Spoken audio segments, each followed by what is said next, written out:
Okay, hi. So a couple of you guys were asking how I did my wire wrapped nose rings, and I kind of agreed that I could give a go at a quick tutorial for you. I've never done a tutorial before. I don't even have a phone mount, so my setup's pretty ghetto. Um, but yeah, basically, these are the nose rings you guys were asking about. So far I've successfully done like a heart, an infinity symbol, and then just like a tiny simple little circle. I keep the shapes pretty simple. I tried doing some other more complicated shapes and anything with like sharp edges because it's so tiny. It's hard to get that edge sharp enough for tight bends. What I used for wire, I used 22 gauge sterling silver. Now you'd probably be best off using 21 gauge. This is just what I had on hand when I thought, I lost all my nose rings, so I'm gonna give that a go at making my own. And yeah. So I guess let's get into it, I guess. So to start, if you see like they're a spiral back nose ring. So just a twist in. How I got my post the right size is I took an earring post since I couldn't find any of my nose rings.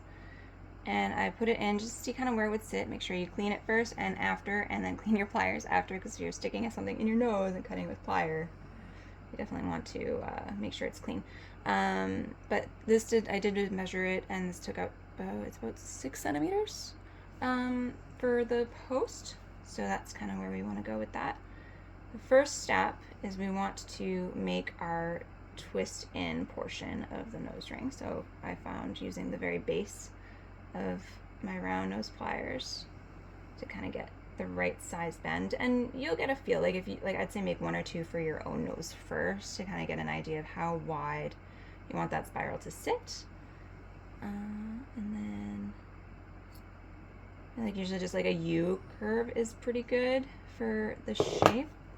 And once you kind of get that in, I'm going to give it a quick hammer, and because it's so tiny, you've kind of just got to hold your work as you go.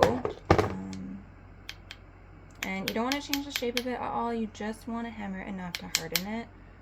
So the last thing you need is to start flattening your metal and not be able to get into your nose piercing. Okay. So now once you've kind of done a bit of that, a little bit more, then you want to take your flat nose pliers and you just want to bend straight up 90 degree. And then again, before you do a next step, you want to take your hammer and again hammer it, just because it's such a tiny piece that if you don't hammer as you go, you kind of can't get in there to hammer it afterwards, is what I kind of discovered my first time giving it a whirl. And then you kind of end up damaging your own work because you misshape the forms you've made. Just trying to get into those little nooks and crannies.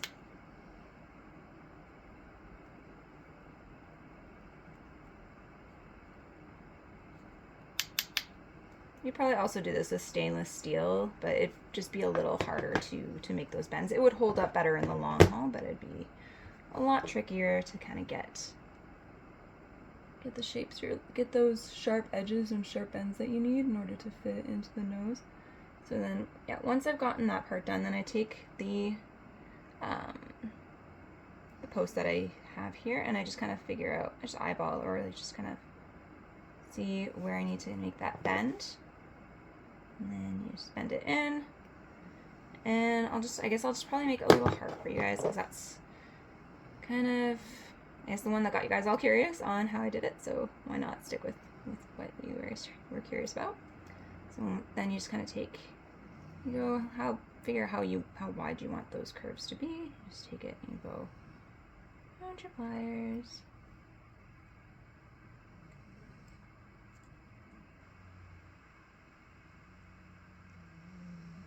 For a little bit smaller. So I think I like it about there. Myself, and then you take your flat nose, and you want to make sure when you do that next bend that it's going to come up right beneath the center of the top part of your heart.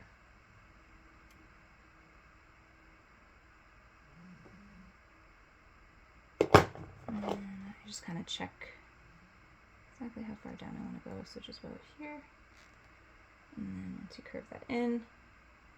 So this part is the trickiest for when it comes to the hammering, because you need to kind of fight with it, while also trying to be very careful to preserve this like super delicate and very, very tiny piece of metal. So give that a nip. You want to make sure it's as flush as possible. You don't really want to have any overlap, because if you do, since it's like nose rings are so tiny, it's very obvious if you have like a little bit of that overlap.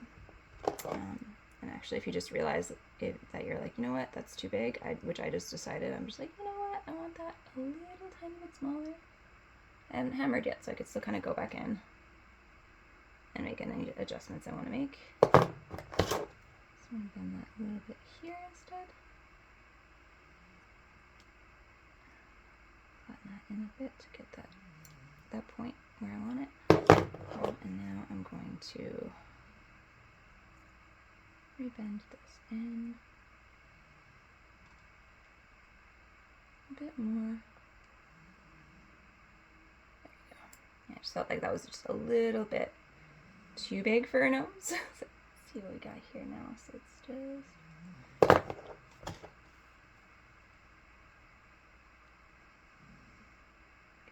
cut. Hopefully I'm not blocking my hands in the camera. Just realized I might have been getting in your way. I'm seeing what I'm doing here.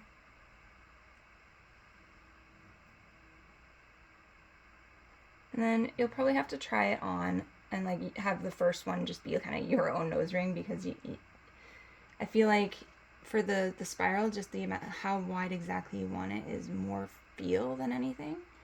You gotta figure out what feels right, and then it makes it easy to ensure that the rest of them have that right, like the curves going the right direction to feel proper for the nose without being uncomfortable. I might have to do something a little funny. We'll see if I can do it without doing my jerry-rigged way that I had to hammer it the first time, because it's so hard to hold in place. It's so small.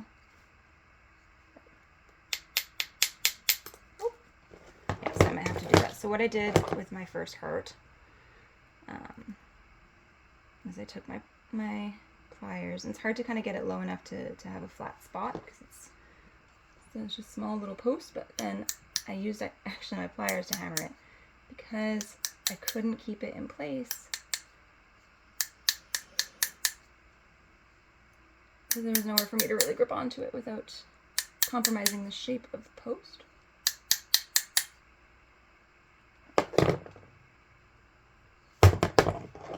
And then I'm going to have to make a couple tiny adjustments here, because things kind of move around a little bit. It's not too bad though. Just a little kind of nip and tuck.